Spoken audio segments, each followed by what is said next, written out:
Welcome to the Did Nothing Wrong podcast, where we cut through the noise and help you make sense of the chaotic information space around us. I'm Griff Somke. In this episode, Karl Folk from the Institute of Unreality joins me to talk about Supreme Court Justice Samuel Alito's latest attempt to convince us that he is above the law, and what we can do to show him that he isn't. Stick around. This is a crusade! This is a holy war against the deep state! Where are the dictators? Where are the strong men? Donald Trump is our instrument for retribution! I'm going to fight for Christians. I'm going to fight for white people. They have the Great Reset. We have the Great Awakening. And why shouldn't I root for Russia? Which I am. I want to see these people go through misery because of their grooming against our children. After the assailant entered the home asking, "Where's Nancy? Where's Nancy?" Those are the very same words used by the mob when they stormed the United States Capitol. I did nothing wrong. Karl, how are you? Good, how are you? I'm good, but it seems like we were just having this exact same conversation. It's funny that, I feel very much like I'm caught in a loop. Kind of like a movie. Then put your little hand in mine. There ain't no hill or mountain we can't climb. Babe, I got you, babe. I got you, babe. Okay, campers, rise and shine, and don't forget your booties, because it's cold out there today. It's cold out there every day. What is this, Miami Beach? Not hardly. And, you can expect hazardous travel later today with that blizzard thing. Oh, that blizzard thing. That blizzard thing. Oh, well, here's the report. The National Weather Service is calling for a big blizzard thing. Yes, they are. But, there's another reason why today is especially exciting. Especially cold. Especially cold, yeah. Okay. But the big question on everybody's lips. Yeah, their chapped lips. On their chapped lips, right. Lips. Do you think Phil's gonna come out and see a shadow? Punxsutawney Phil. That's right, woodchuck chuckers. It's Groundhog Day! Get up and check that hog out there! Yeah! Come here, Groundhog! Sometimes in this business, it really can seem like you're going over the same things again and again. It's like the movie with Bill Murray, Groundhog Day, where no matter what he does, when he wakes up the next day, it's Groundhog Day again. And with certain subjects, that's a very apt metaphor. And when we're talking about corruption on the Supreme Court, you definitely get kind of a Groundhog Day vibe these days. The latest is that a woman by the name of Lauren Windsor, who's a progressive activist and documentarian, decided to do a little undercover journalism. And she managed to get next to Justice Samuel Alito and his wife by pretending to be an anti-abortion activist. This is from Politico. Last week, at another Supreme Court Historical Society dinner, Windsor spoke with Alito again and said negotiation with the left may be pointless. The conservative justice seemed to concur, but then qualified his answer. As a Catholic and as someone who really cherishes my faith, I don't know that we can negotiate with the left in the way that needs to happen for the polarization to end. I think that it's a matter of winning. I think you're probably right. I think one side or the other is going to win. I don't know. I mean, there can be a way of working, a way of living together peacefully, but it's difficult, because there are differences on fundamental things that really can't be compromised. Really can't be compromised. So it's not like we're going to split the difference. And that's what I'm saying. I think that the solution really is winning the moral argument. People in this country who believe in God have got to keep fighting for that to return our country to a place of godliness. Oh, I agree with you. I think you're probably right. One side or the other is going to win. I mean, there can be a way of working, a way of living together peacefully, right? It's difficult because there are differences on fundamental things that can't be compromised. damn. Mm-hmm. That's just pretty clear and pretty loud. Mm-hmm. This is a crisis, I think, in the classic use of that word. And I think this is very much a tip of the iceberg. Right. I think for what we're starting to understand more fully about the court ideologically, but also just morally, right? Like these people feel like they're crusaders. They do. They do. And his wife is even more upfront about it. She's made it very clear, both by this comment and her choice of flags that she's flown in various locations, that she's a full-on culture warrior. And her comments to Windsor support that assertion. You know what I want? I want a Sacred Heart of Jesus flag, because I have to look across the lagoon at the Pride flag for the next month. Exactly. And he's like, oh, please don't put up a flag. I said, I won't do it because I'm deferring to you. But when you are free of this nonsense, I'm putting it up, and I'm going to send them a message every day. Maybe every week I'll be changing the flags. There'll be all kinds. I made a flag in my head. This is how I satisfy myself. I made a flag. It's white, and it's yellow and orange flames around it, and in the middle is the word vergogna. Vergogna in Italian means shame. And since they've been quite clear on what side they're on, I think you got to take these people at face value here and start looking at ways to mitigate the harm that they've done and that they continue to do. No question, right? Like this is definitely a moment where it's a believe people when they tell you who they are. Mm-hmm. And generally, ideologically, like for myself and others I know within the, kind of countering extremism side, we look at constellations and clusters of ideological cues, all these different things. Right. And when you look at what the Alitos have going for them and what the Thomases have going for them, that's a cluster that's extremely far right. Oh, yeah. Extremely culture war and extremely red-pilled, right? Like these are people who live in a different reality than the majority of us who don't partake in that side's ecosystem, right? Right. And that information ecosystem, we all kind of, I think, joke about it somewhat tongue-in-cheek when we're outside of it, but we're seeing what it looks like when powerful people live inside this alternate reality. Right. I mean, it's so dangerous. I don't think we can downplay just this level of corruption and blatant mockery. Right. And this is the project that they've been working on for generations now, all the way from back in the Nixon era. And they've taken great pains to convince these people that this is a mainstream perspective.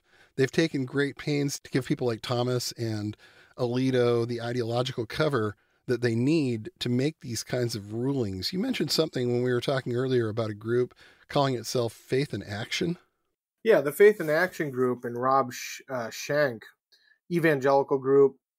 And, it was headquartered near the Supreme Court from like 95 until 2018. And Rob apparently got out of the movement and has become a arch critic, which is always an interesting trajectory. But he came out and basically said that he had arranged over those years for roughly 20 couples to fly to Washington and to visit both Clarence Thomas and Alito, and at the time Scalia. And, the goal was to create an ecosystem of support and narrative, for the justices. Right. And basically gave them a beachhead to infiltrate the courts. And, I mean, Faith in Action became part of the Liberty Council in 2018, and it rebranded as Faith and Liberty. And its current president has disavowed all of this. But, that was previously unknown, right? And like it shows there's a calculated part of this that isn't just them, it's the entire far right conservative Christian system, right? Sure. I mean, they used expensive dinners and things like that to influence the courts, right? And that's just one stone's throw away then from what we see with Thomas and Harlan Crow, for example, Leonardo Leo, right? Right. And so those things, and what happened with Faith and Action, like that was being really funded. A majority of it was being funded by a couple named Don and Gail Wright. And they set up the offices right behind the Supreme Court. They did all of this. And again, it's just kind of these quiet, unnamed donors with extremely hard right, in this case, Christian conservative views. Right. That builds a culture and a infrastructure for this alternate worldview that is incompatible with democracy, right? And their comments make that very clear. And you mentioned again the various donations and gifts billionaire Harlan Crow has given Supreme Court Justice Clarence Thomas. I noticed that Thomas has again amended his disclosure forms for this kind of stuff. And now we know he went on vacation in Indonesia and he went to the Bohemian Grove. And he denied all of this last year when ProPublica reported it out. And now, oh yeah, sorry, new filing, should have said something about that. My bad. And it's just almost a joke at this point. You see the filings and you're waiting for, what are they going to say next? What's the next thing that they're going to say that they should have disclosed and they didn't bother? Well, right. This kind of brazen corruption can only be seen as a thumbing of the nose at democracy itself, right? Right. And when you have unaccountable justices looking at cases that are not just law cases, but truly are ideological cases at some level, who have done this, you can't see it any other way than this is a group of people who believe themselves to be outside of the law. They do. They absolutely do. And some people, namely the Supreme Court Historical Society, got really up in arms about the fact that this woman went underground and went undercover and decided to do interviews this way. And they thought it was really unfair that she didn't identify herself as a journalist up front and ask for an interview in the traditional way that journalists are supposed to. And one could counter that by saying, when ProPublica did that, Thomas lied to them. Yeah. And she responded to this in another Politico article with the following, quote, Windsor also dismissed criticism from media ethicists who argue that she should have identified herself as a journalist and shouldn't have secretly recorded the justices in 2023 and 24. Quote, the Supreme Court is shrouded in secrecy, and they've really been dodging any accountability to the American public, Windsor said.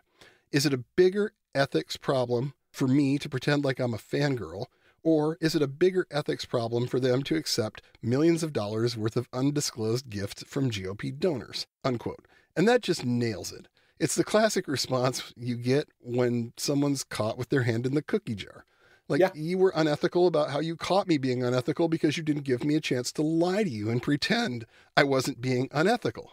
Right. I mean, this is just an extension, right, of like what we see with the entire Republican Party, where it's just the minute there's any pushback, the abuser is the one who's been trying to uncover truth, not the one subverting the truth and lying and doing this. And, this kind of fits with the broader retreat from a shared justice system, right? Like, I think we're getting a better view at that thing that we talked about last time we talked about Alito. Yeah. Which is that it's very clear that the right-wing and Republican elements within the Supreme Court even believe that their law is the only true law, that it's because they're administering it, that it's real, not because it's law.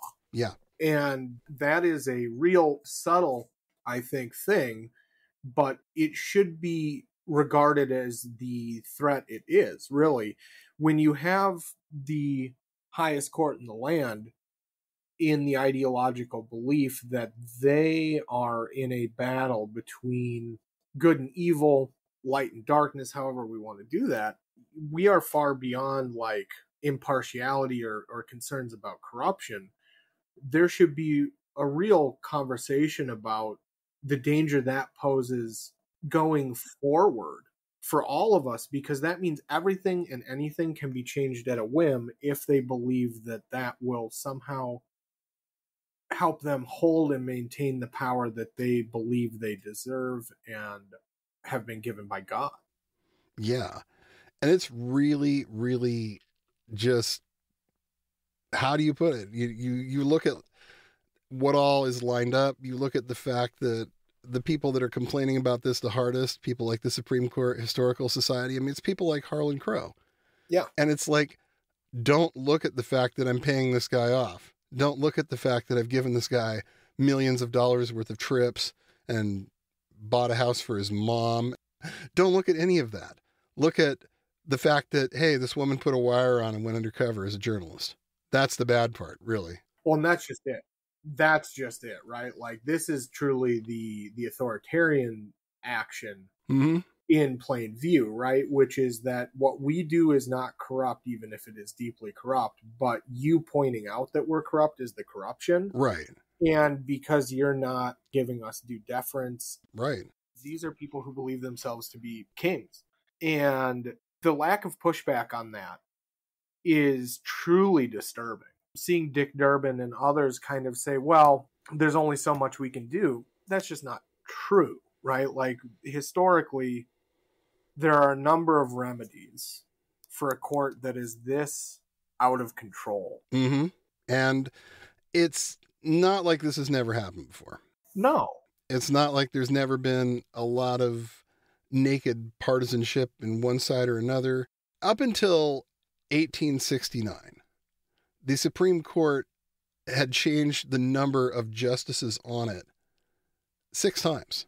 Yeah. And it's almost like they're daring people to do something about it. They're daring people to say, what can we actually do to fix this problem? And the really fascinating changes we found when we were looking at this are in 1866, they actually dropped the number of Supreme Court justices down to 7. So Andrew Johnson, who was president at the time, couldn't appoint more justices to get to 9.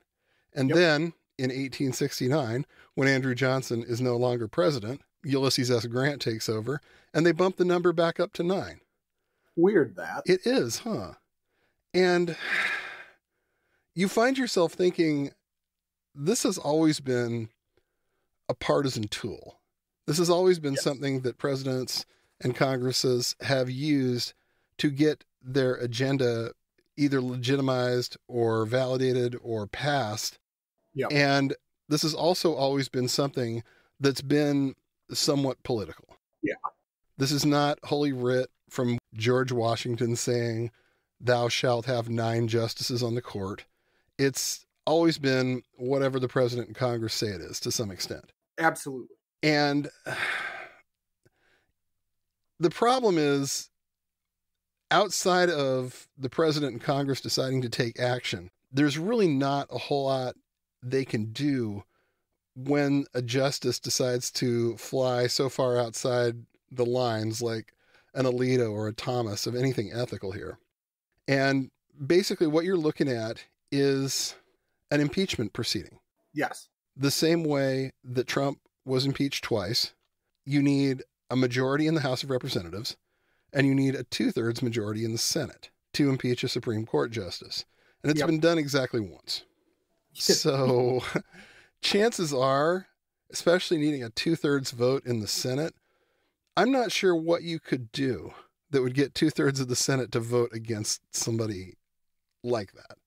I don't think it's there. It would take such extraordinary, I mean, you know, like, we're in extraordinary circumstances, but I think it would take something so far beyond what we've seen that we don't have a functional Congress, right? Like, we don't have a Congress that's willing to work together. So I think fundamentally that cancels its ability out.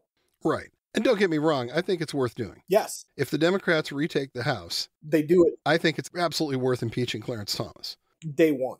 Day one, you should do that. And I think that it would get some votes out for the Democrats if they said they were going to do it. Mm-hmm. I think make that a campaign promise. And I think you would get a lot of the perception of, well, these people never do anything for us anyway, or these people aren't prepared to really fight. I think the idea of saying, day one, Clarence Thomas gets impeached. Right. No, I mean, that's just it. Like, this is one of those ones where, like, if you were really smart and savvy politically, you would be messaging on the corruption and fighting corruption. You would be messaging on a number of just the court issues. obviously there's a ton of other stuff coming from Trump himself, but just the corruption and perception of, deep problems. If you can campaign on that and you actually make concrete plans that are public to stop that in your second term, I think they would shore up a lot of support they've lost. Right. And there's several ways to handle this. I mean, sure, you're not going to be able to impeach somebody, although, again, it's worth trying. Yes. The other thing you can do is, as they did in 1866, 1869, 4 times besides that, change the number of justices on the court. Yeah. And I went kind of looking for some research on this to see if that was something that could be done or wasn't constitutional for whatever reason. And I found an interesting article from Elizabeth Moore from Rutgers University Law. She's talking about court packing. Yeah. People often use court packing to describe changes to the size of the Supreme Court, but it's better understood as any effort to manipulate the court's membership for partisan ends. Interesting. A political party that is engaged in court packing will usually violate norms that govern who is appointed, e.g., only appoint jurists who respect precedent, and how the appointment process works, e.g., no appointments during a presidential election. Yes. Seen from this perspective, the Amy Coney Barrett appointment is classic court packing. Yeah.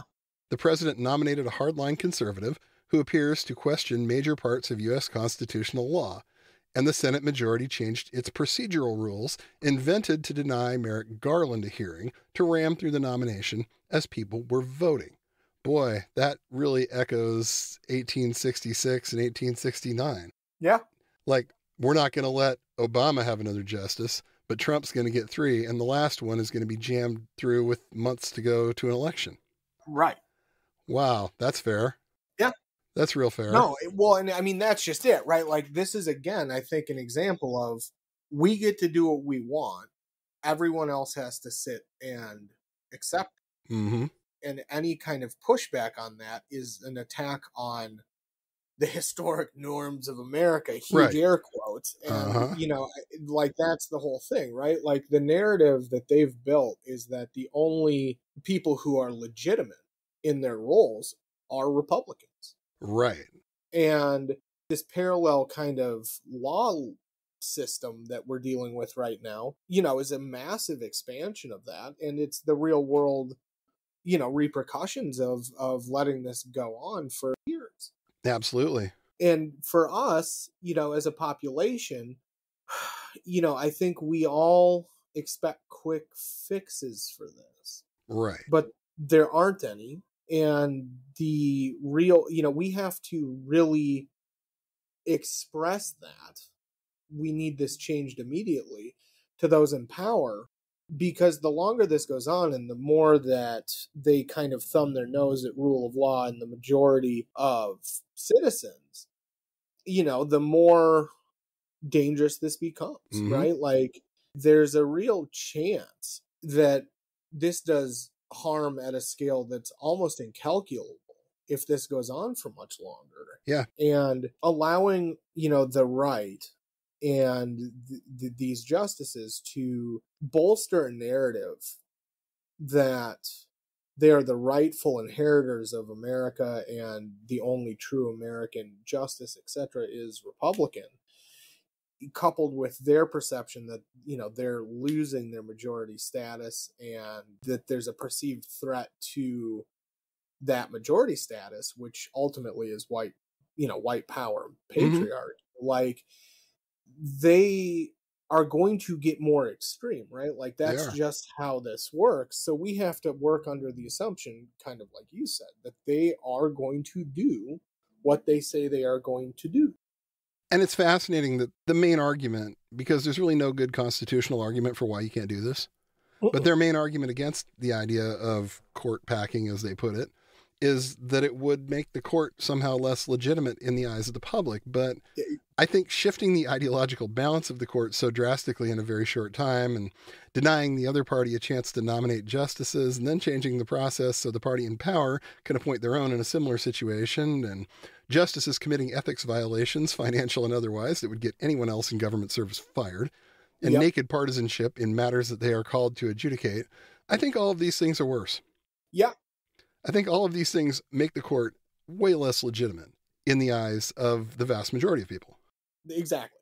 That's the true illegitimacy, right? Right. Kind of like saying that the person recording the conversations is the one really at fault, not the person saying the corrupt things. Right. You know, it's this recasting of normal and of what is socially acceptable. Yeah. And that's pretty standard fare for the Republicans, but to see it coming from the highest court in the land should be the kind of alarm bells that people had when it came out that Trump was pressuring Zelensky. Yeah. Right? Like, this is a massive ideological threat to how we function as a democracy, but also as a society, because this erosion of trust is not easily won back. Yeah.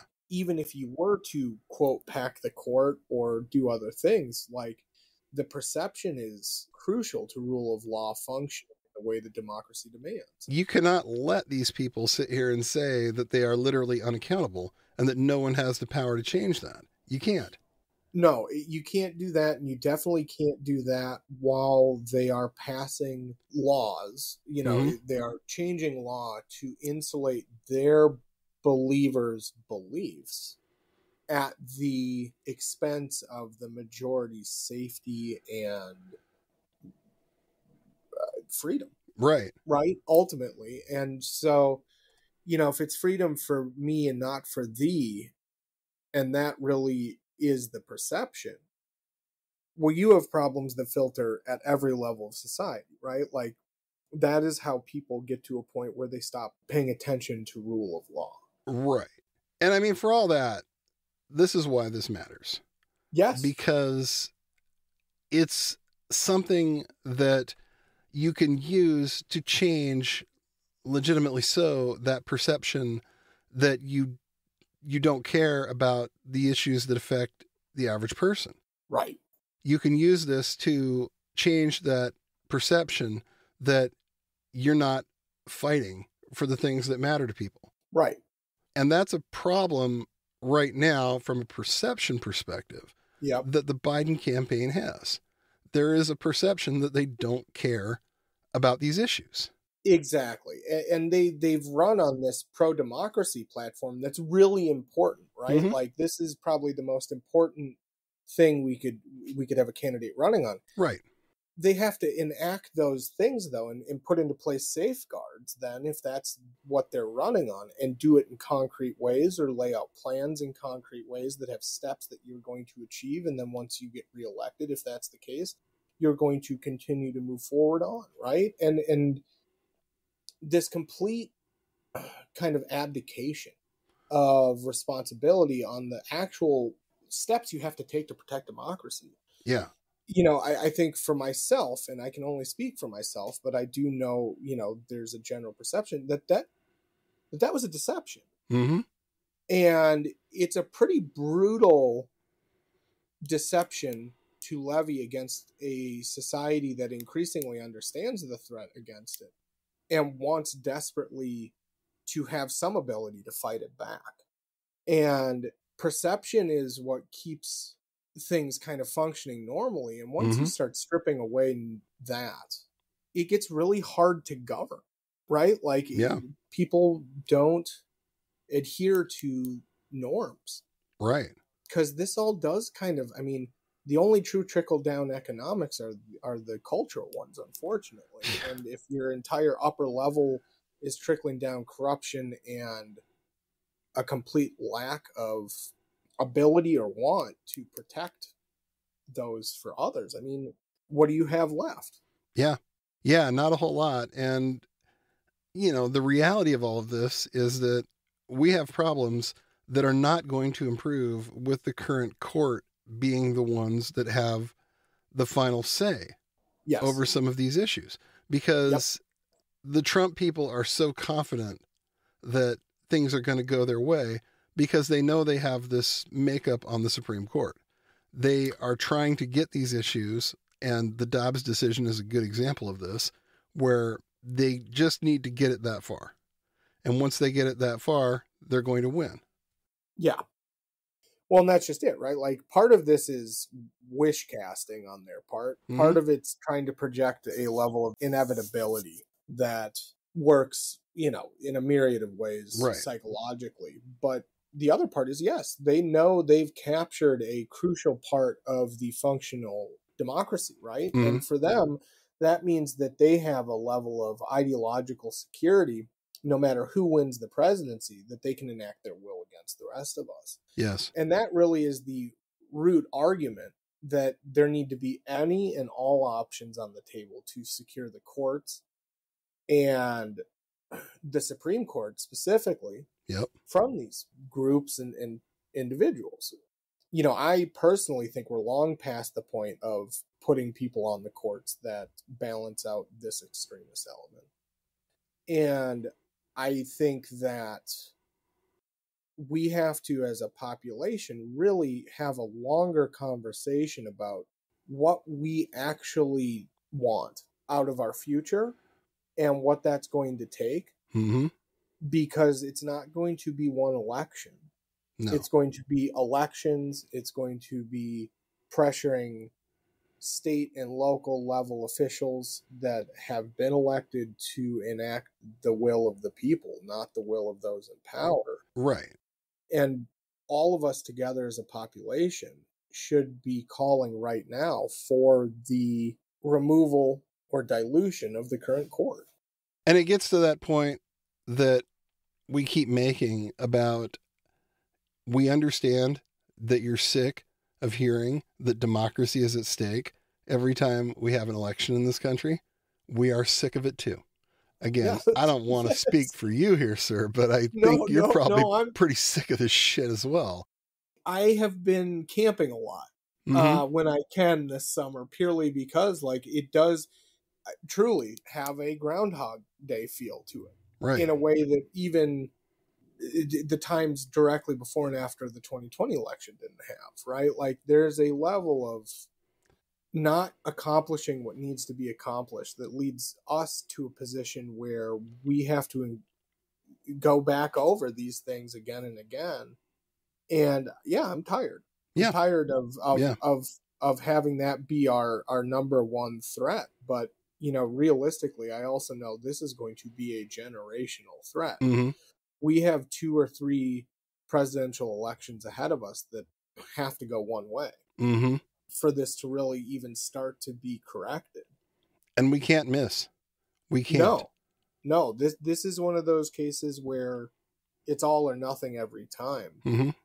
And I think we have to elicit mandates from Biden prior to the election that we will get certain things done in his next term. And it would be really good if somebody, preferably the man himself, were to say, we understand this. It would be really good if they would go into it understanding what a problem the Supreme Court is.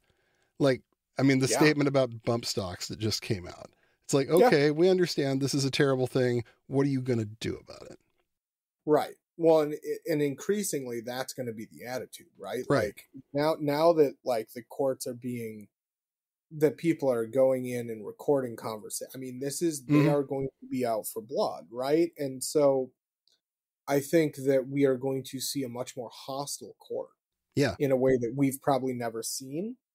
And we can't allow that to take root and be the way that is going forward. We just can't, for a lot of reasons, as we've talked about. But one of the main reasons that we can't is that will poison a huge amount of people against engaging in democracy. Right.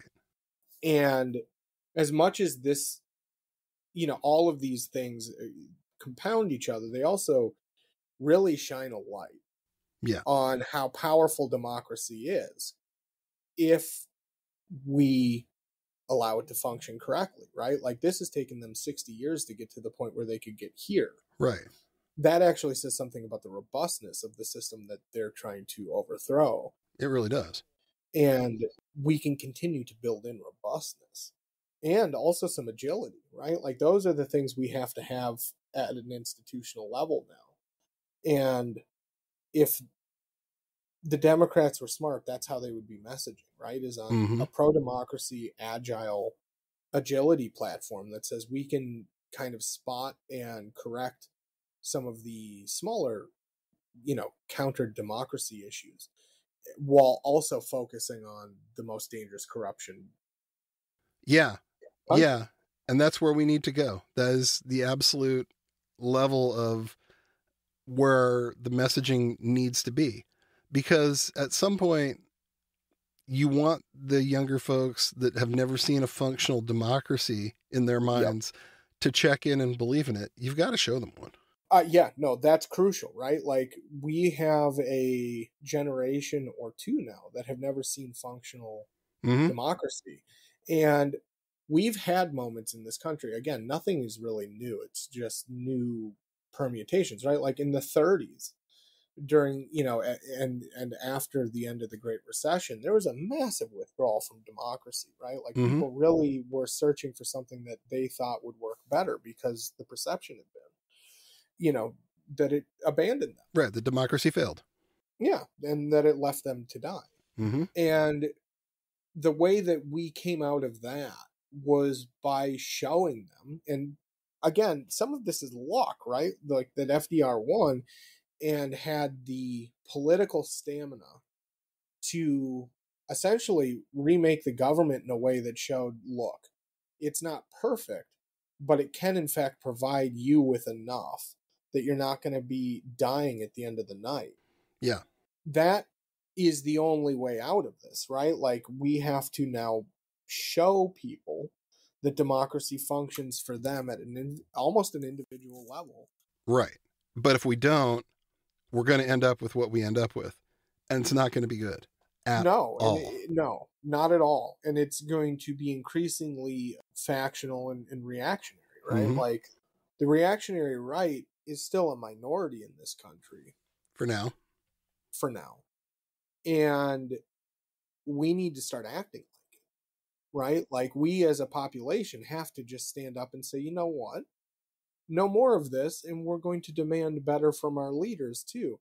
And that's a scary prescription for a population that has for 70 years kind of slipped into a pretty lackadaisical sort of way of looking at things. No, you're exactly. right. Well, and just there's been no threat to the way that we live our lives, right? In a tangible way until recently for a lot of people, and this is not for everyone in the country by any means, because it is a white supremacist patriarchal state.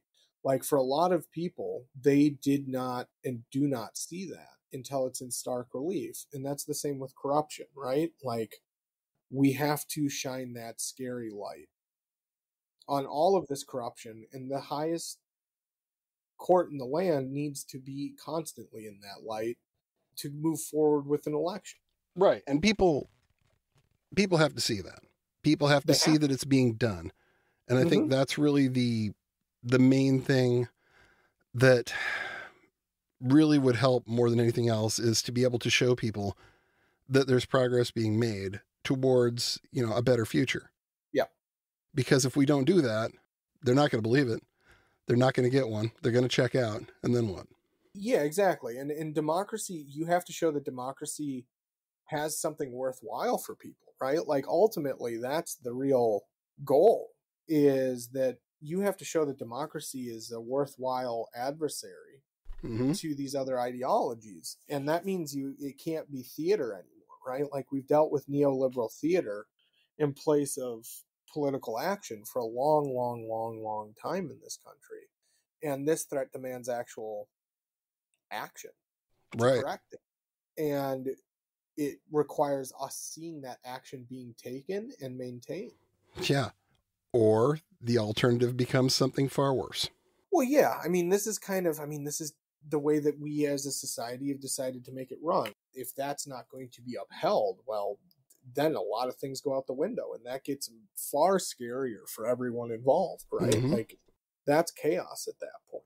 And I think, for those of us who have studied the social effects of autocracy or changing states, like that slip and slide into anocracy or into pseudo-democracy is rife with massive social danger, right? And we just cannot let that start to snowball. No, we can't.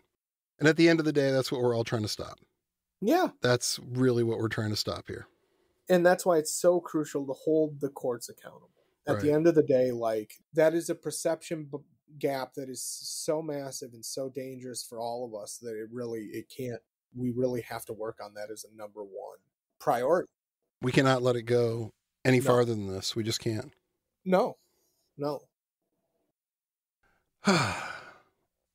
Thank you, Karl. Really appreciate your time today. Glad you were able to jump on. And I'm sorry we keep having to have this conversation. Hopefully someday we can move on and talk about, other things. But really, it all comes back to how many more times are we going to go over this? We know where the problem is. We know where the rot is. And at some point, we just need to go in and fix it.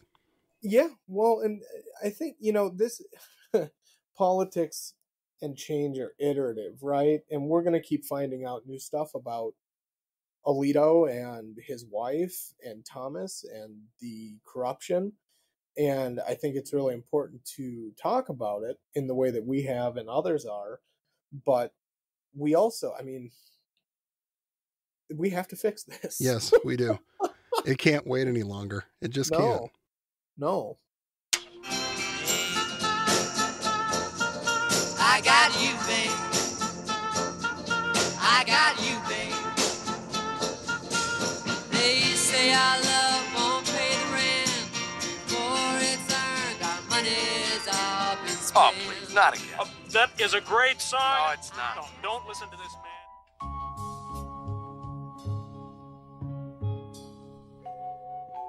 Thanks for listening to the Did Nothing Wrong podcast. If you want to hear more, you can find us on the web at didnothingwrongpod.com. Please make sure you subscribe to get our content straight into your inbox. You can also follow us on Twitter at GrizaBJJ, GRZABJJ, as well as DNWPod. We're extremely grateful for paid subscriptions and donations that allow us to keep doing this important work. Thanks, and remember, everyone mentioned did nothing wrong.